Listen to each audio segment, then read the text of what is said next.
So today we're going to be exploring paper patterns.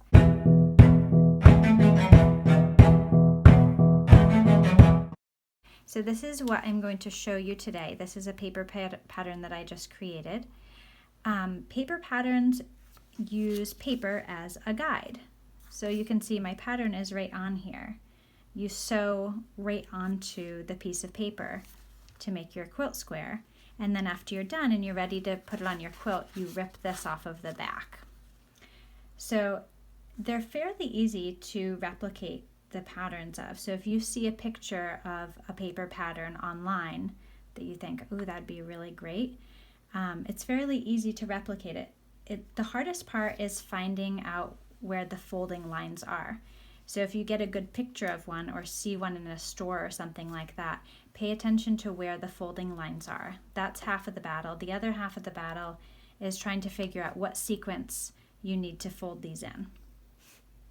They each have to go in a certain order, otherwise you can see the edges of them, right? So they're awesome for so many things. Geometric patterns are great for this. They're also great that the paper acts as a backing, so it keeps it nice and stiff so your fabric doesn't move around. And you can also use itty bitty little scraps, like this piece here. It's teeny tiny, right?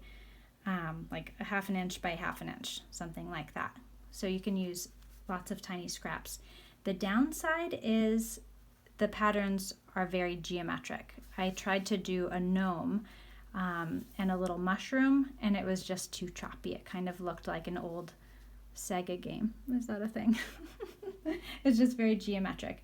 The other downside is you have to replace your needles, and I've been using this rotary cutter. I'll also need to replace the blade because you are cutting on paper and sewing through paper. So those are the downsides. So this is my pattern, and as you can see, this is the first piece that I'm going to do, the little stump of the tree. So I have my little piece of fabric. When I am cutting these out, I try to do about a 1/2 inch to 3/4 of an inch of a margin, and that's just so that I don't have to be super exact. So what I mean by that is I'm going to turn over my pattern, and I'm just going to place it to about where I think it is, and I'm going to use my light as a guide. Do you see how it overlaps my my square that says number 1? This is a little less than a 1/2 inch because it's only my first piece. The ones that I'm doing after this, I have a little bit of a bigger margin so that I don't have to be super exact. So I figured out, yes, it's in the right spot. I'm holding it with my fingers. And then as I get over to my sewing machine here, I'm just going to sew around the box of number 1. That's a Bernina burp.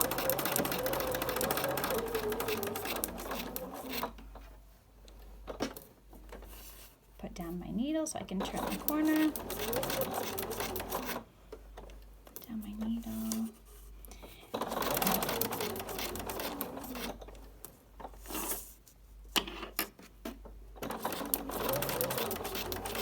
And I'm locking my stitch as well.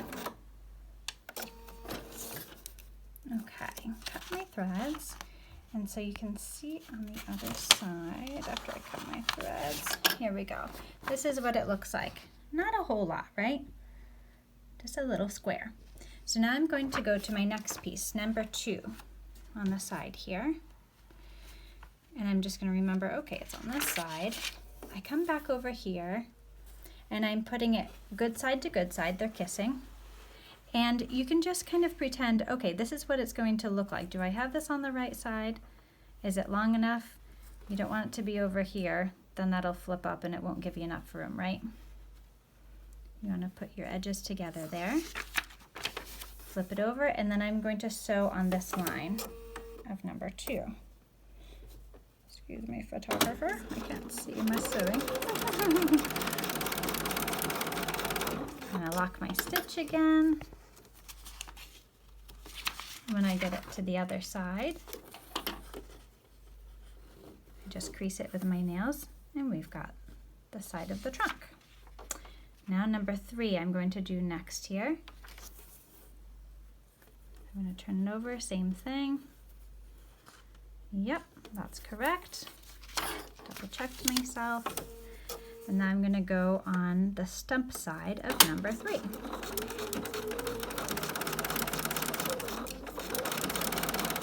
And I always go a little bit past my line on either side.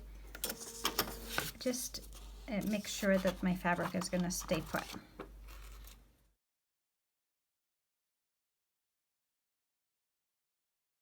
So I flip it over, and again, I'm just going to kind of judge, okay, yes, that is in the right spot, so that when I flip it over, you can kind of see, can you see it through the camera? You can see where your line is on the other side. So you want to make sure it covers that, and you have at least 1/4 of an inch of margin there, so that if you don't sew spot on, you still have some room.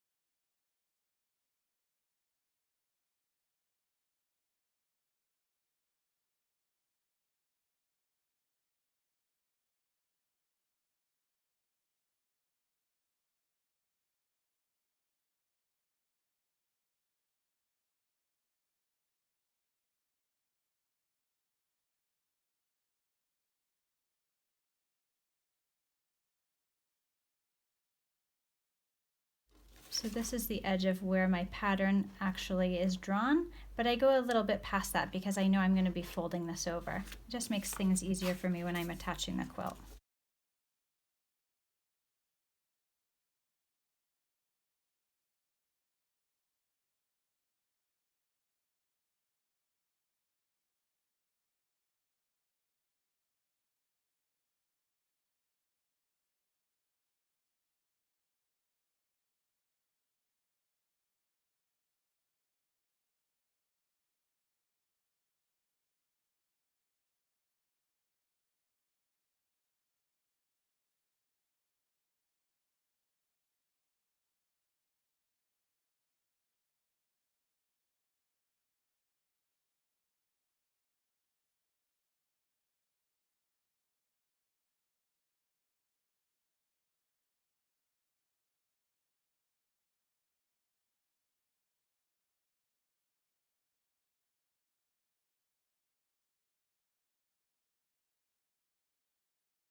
So then I'm going to bring it over here, flip it upside down so that you can see the edge of your pattern. And again, remember, this is the outside of what you'll actually see on your quilt, but remember, you've got to tuck this under. So I'm going to be cutting, I'm going to scoot over a little more, honey, right to the edge of the very outside rather than the inside lines. And I have this little square that I use. These are super helpful. I used to do it just by a ruler, and I was like, oh, I don't want to get one of those. They cost money. A ruler does just fine. I tell you, with quilt squares, this is awesome. I love this thing. They usually come in sets of all different sizes.